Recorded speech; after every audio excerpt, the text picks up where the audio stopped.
টুকিটাকি গাছ লাগাতে কিন্তু সবাই পছন্দ করে। ঠিক তেমনই আমিও গাছ লাগাতে খুবই পছন্দ করি। এক কথায় বলা যেতে পারে আমি একজন গাছপ্রেমিক।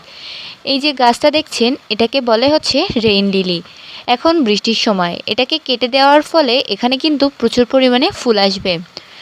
তো আমার মতো যারা গাছকে ভালোবাসেন আর এই রেইন লিলি গাছটা যাদের অনেক পছন্দ তারা কিন্তু এভাবে গাছগুলো ছোট ছোট করে কেটে দিতে পারেন, তাহলে দেখবেন খুব দ্রুত এবং অনেক ফুল ধরবে।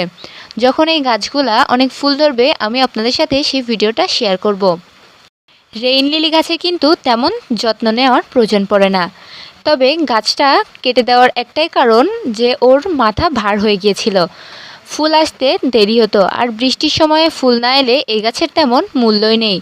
যত বৃষ্টি পড়বে এবং এই গাছে ফুল আসবে দেখতে কিন্তু তত সুন্দর লাগবে। তো দেখুন এর মাথার অংশ কেটে দেওয়ার ফলে এটা দেখতে কিন্তু অনেক সুন্দরই লাগছে। মনে হচ্ছিল এগুলো হচ্ছে ওর চুল এবং আমি ওটাকে কেটে দিয়েছি। এখন এটার জন্য আমাকে করতে হবে শুধু অপেক্ষা, কবে এর ফুল আসবে এবং কবে ওর সার্থকতা পাবে।